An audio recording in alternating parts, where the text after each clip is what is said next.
तो reciprocal functions वो functions होते हैं जिसमें हमें x डिनोमिनेटर में नजर आ रहा होता है। तो ये जो फंक्शंस होते हैं इनकी फिर एक खास शेप बनती है, और सबसे पहले हमने उसी को ऑब्जर्व करना है। Using a graphing software, draw the graph of y is equal to a upon x for a is equal to 1, 5, -1 and -3। a के डिफरेंट वैल्यूज आप सेट करें और फिर उसके बाद आप ऑब्जर्व करें कि इस ग्राफ के अंदर क्या चेंजेस आती हैं। अब यहाँ पर जो वैल्यूज ऑफ a हमें पुट करनी है उसमें से दो वैल्यूज वो पॉजिटिव हैं ग्रेटर देन 0, और दो वैल्यूज नेगेटिव हैं लेस देन 0। पॉजिटिव जब हम a की वैल्यू रख रहे हैं तो उस वक्त ग्राफ कौन से क्वाड्रेंट से पास होगा ये हमें बताना है, और जब हम नेगेटिव वैल्यू यहाँ पर प्लेस कर रहे हैं तो उस वक्त ग्राफ किन क्वाड्रेंट से पास हो रहा है ये भी हमें बताना है। क्वाड्रेंट्स के बारे में इंफॉर्मेशन यहाँ लिखी हुई है। The 4 quadrants on the Cartesian plane are labeled first, second, third and fourth। हम यहाँ से स्टार्ट करते हैं और एंटी क्लॉकवाइज डायरेक्शन में फर्स्ट, सेकंड, थर्ड और फोर्थ क्वाड्रेंट इसको हम डिफाइन कर लेते हैं। तो अब हम देख लेते हैं कि ये जो ग्राफ है ये कहाँ से पास हो रहा होगा। तो ये मैंने ग्राफ ड्रॉ किया हुआ है a अपॉन x का, और a की हम डिफरेंट वैल्यूज जो है ना वो सेट कर सकते हैं। इस वक्त आपको a की कौन सी वैल्यू नजर आ रही है, क्या सेट हुआ हुआ है a इस वक्त? अच्छा, +1 को आप ग्राफ के साथ रिलेट कर सकते हैं, यानी वो 1, 1 से पास हो रहा है, ठीक है। और इसी तरह आपको यहाँ पे -1, -1 इसका दूसरा पोर्शन नजर आ रहा है। दूसरा आप नोट करें कि जब a की वैल्यू पॉजिटिव है तो ये कौन कौन से क्वाड्रेंट्स में ड्रॉ हुआ हुआ है, तो ग्राफ फर्स्ट क्वाड्रेंट और थर्ड क्वाड्रेंट में ही आपको नजर आ रहा है, ठीक है। अब मैं एक काम करता हूँ, मैं आपको ना a की वैल्यू चेंज करके बताता हूँ कि आप जरा गौर कीजिएगा कि ग्राफ में क्या चेंजिंग आ रही है, ठीक है।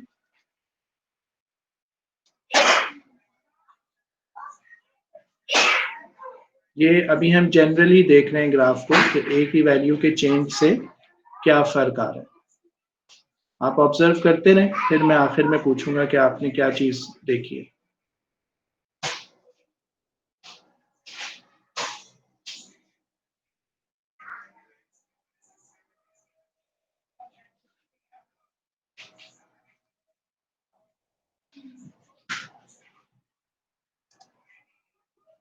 चलो, क्या क्या आपने ऑब्जर्व किया? ये पॉइंट असल में आगे मूव कर रहा था, तो ये 1, 1 में से पास हो रहा है, ठीक है। और अब देखें, अगर मैं a की वैल्यू को चेंज करता हूँ, लेट्स से मैं यहाँ पे 5 रखता हूँ, ठीक है। अब आप नोट कीजिए, सही, ये आगे की तरफ शिफ्ट हो गया। अच्छा, फर्ज करें कि मैं a की वैल्यू अब चेंज करके 3 करता हूँ, देखिए सही। आपने नोट किया कि ये यहाँ भी 3 से पास हो रहा है और ये यहाँ भी 3 से पास हो रहा है, ये -3 से भी पास हो रहा है और ये इस -3 से भी पास हो रहा है। अच्छा, अब जरा देखते हैं फॉर एग्जांपल a की वैल्यू 2 सेट करके। अब क्या नोट किया आपने,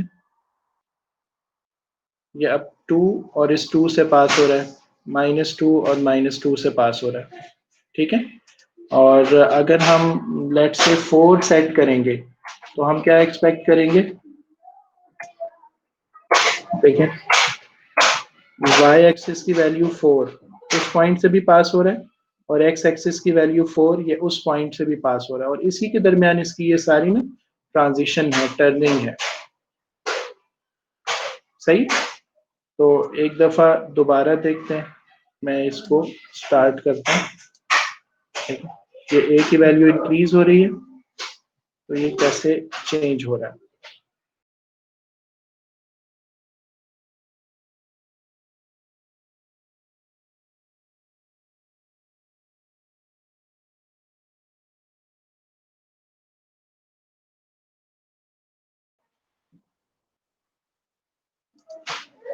जी, अब जैसे ही देखें नेगेटिव वैल्यूज में एंटर हुआ ना, तो अब इसने क्वाड्रेंट्स चेंज कर लिए। पहले ये फर्स्ट और थर्ड में था, अब आपको ये कहाँ नजर आ रहा है? हाँ, सेकंड और फोर्थ। अच्छा, अब देखिए मैं चाह रहा हूँ कि हम इसको ना ऑब्जर्व करें जब ये -1 पे पहुंच रहा है। अब देखिए ये -1 का पॉइंट है, क्या ऑब्जर्व कर रहे हैं आप?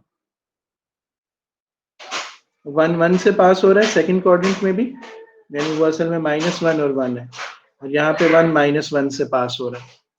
अच्छा, अगर मैं इसकी वैल्यू -3 सेट करता हूँ तो आप क्या एक्सपेक्ट करेंगे? ये देखिए 3 और -3, यहाँ भी 3 और यहाँ भी 3 से पास होगा। हमने 1, 5, -1, -3 और इसके अलावा भी कुछ वैल्यूज पे अपने ग्राफ को चेक किया। For a positive which quadrants do the graphs lie in? तो आप अपने पास पेंसिल से बुक पे आंसर लिख लें, फर्स्ट एंड थर्ड। और for a negative which quadrants do the graphs lie in? तो अब आप अपने पास आंसर लिख लें सेकंड और फोर्थ। ठीक है, अब सेकंड क्वेश्चन को भी मैं थोड़ी देर में बताता हूँ। पहले आप ये बताएं, थर्ड में ये पूछ रहा है कि do the graphs intersect the X axis and the Y axis, explain your answer. अब हमें ये देखना है कि क्या ये एक्स एक्सिस और वाई एक्सिस को इंटरसेक्ट कर रहा है। अभी जो आपको पोर्शन नजर आ रहा है, क्या आपको इसके अंदर इंटरसेक्ट करते हुए नजर आ रहा है? हो सकता है कहीं आगे जाके कर रहा हूँ ना, मैं एक्सिस को श्रिंक करता हूँ।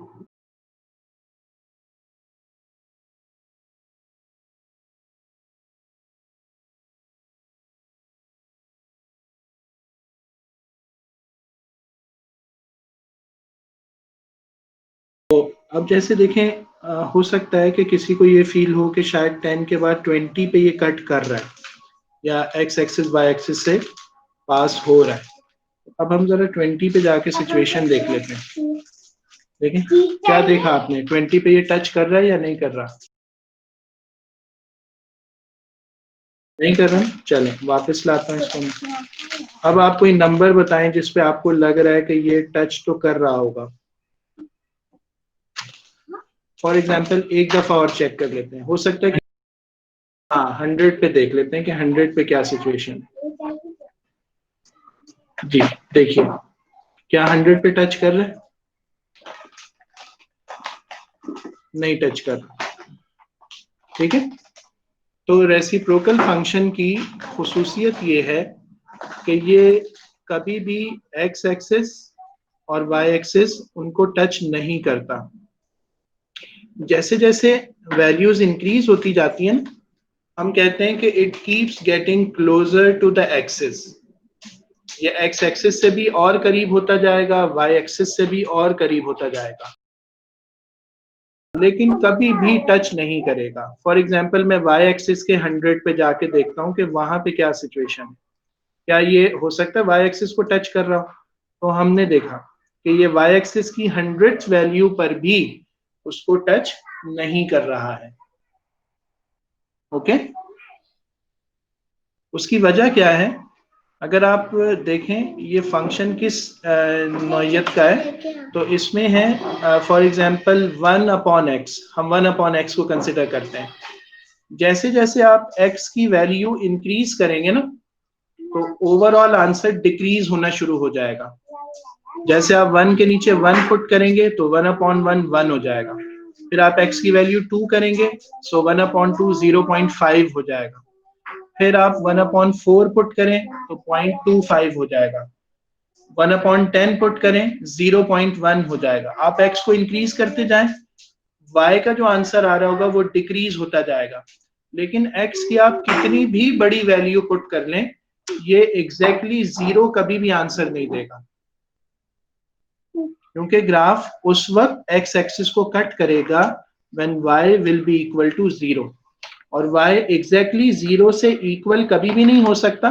हाँ, 0 पॉइंट्स की फॉर्म में आंसर छोटा होता चला जाएगा, लेकिन एग्जैक्टली इक्वल टू 0 कभी भी नहीं होगा। ये हमारा प्लॉट है। हम ये करते हैं कि हम जरा टेबल की वैल्यूज देख लेते हैं कि यहाँ पे हमें क्या वैल्यूज मिल रही हैं। तो फॉर एग्जाम्पल मैं x एक्सिस पे 100 सेट कर देता हूँ और मैं एक्स एक्सिस पे यहाँ पे +100 सेट कर देता हूँ और स्टेप्स में रख लेता हूँ फॉर एग्जांपल 10 के, ताकि बहुत ही ज्यादा वैल्यूज ना हो जाए। अब आप देखें, जब आप x की वैल्यू 0 पुट करेंगे तो वो इन्फिनिटी आ जाएगा, अनडिफाइंड हो जाएगा। लेकिन जब आप x की वैल्यू 10 पुट करेंगे तो आंसर 0.1 आएगा y का। ठीक है, इसका मतलब ये होगा कि जब आप x एक्सिस पे 10 पे जाएंगे तो y एक्सिस 0.1 पे होगा। ये देखें, मैं ये पॉइंट आपको दिखा रहा हूं। अब ये लाइन x एक्सिस को उस वक्त टच करेगी अगर y कोऑर्डिनेट क्या हो जाए। तो इस तरह हम कहते हैं कि रेसिप्रोकल फंक्शन जो है ना, कभी भी x एक्सिस को और y एक्सिस को कट नहीं करता है। तो do the graphs intersect x axis and the y axis? कहेंगे no, the graphs never intersect x axis and y axis. और उसकी वजह ये है कि अगर उसने x एक्सिस को इंटरसेक्ट करना है, y coordinate of the point should be 0, और अगर उसने x को इंटरसेक्ट करना है, y को इंटरसेक्ट करना है, y एक्सिस को, तो उस वक्त आपका x कोऑर्डिनेट 0 होना चाहिए। तो ना x कभी भी 0 होगा, ना y कोऑर्डिनेट इस पूरे ग्राफ के अंदर कभी भी 0 होगा। अच्छा, अब देखें what can you say about the rotational symmetry of each of the graphs. ये सारे ग्राफ एक ही तरह के थे, इनकी रोटेशनल सिमेट्री हमें बतानी है कि क्या थे। ये आगे अपनी ओरिजिनल फिगर पे, और साथ साथ ना आप एंगल पे भी नजर रखें। इसको मैं रिड्यूस कर देता हूँ। अब देखें, ये रोटेट कर रही है फिगर, और देखें जैसे ये 180 पे पहुंचेगा ना, ये अपनी पीछे जो बैकग्राउंड में ओरिजिनल इमेज है ना, उसको मैच कर जाएगा।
तो ये हमारा आंसर हो गया कि रोटेशनल सिमेट्री जो है ना इस ग्राफ की वो 2 है, और हम और भी जगहों पे ना ये चीज देखेंगे।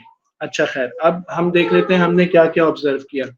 एक ये कि जो ग्राफ है y is equal to a/x का, x इज इक्वल टू 0 पे ये डिफाइन नहीं है, there is a break when x is equal to 0।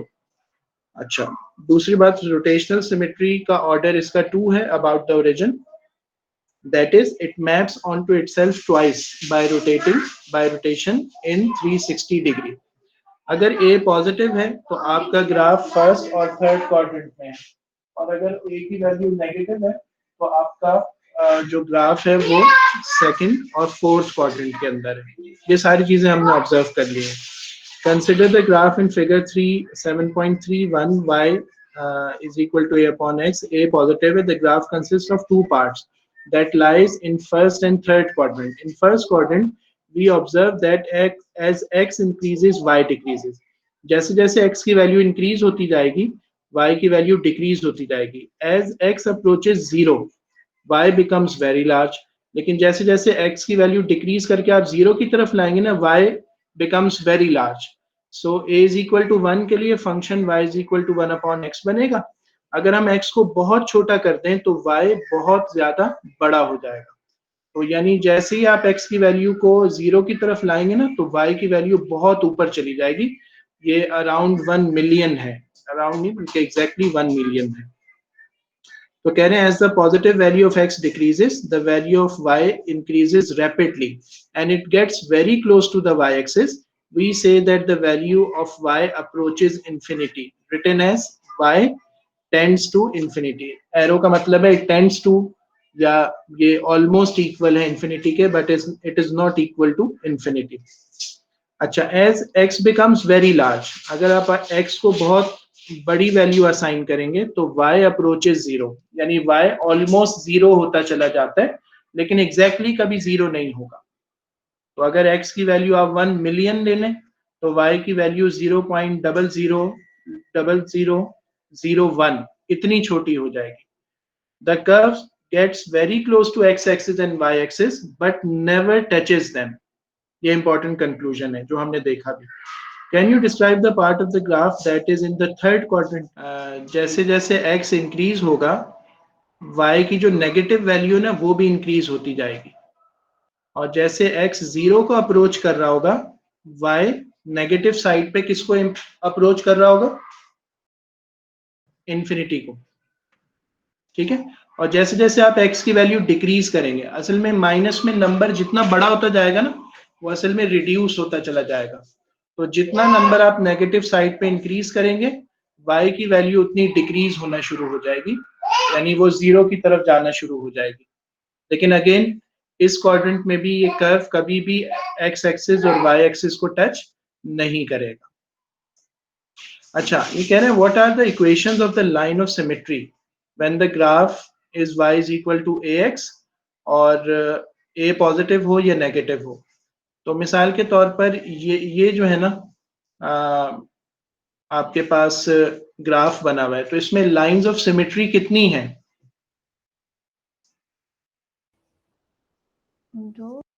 दो हैं। गुड। और कौन कौन सी लाइंस ऑफ सिमेट्री होंगी यहाँ पर?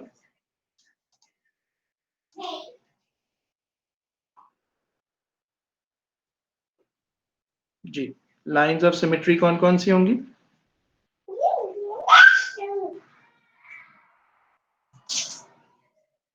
देखें, एक तो लाइन ऑफ सिमेट्री ना यूं बनेगी, क्योंकि ये हमारे ग्राफ को इस तरह डिवाइड करिए कि दोनों साइड्स पे तकरीबन एक जैसा ग्राफ है, और एक लाइन ऑफ सिमेट्री है ना हमारे पास इस तरह बन जाएगी। ये भी हमारे ग्राफ को इस तरह डिवाइड कर रही है कि हमारे पास यहाँ पर जो है ना ग्राफ टू इक्वल या सिमेट्रिक पार्ट्स में डिवाइड हो रहा है।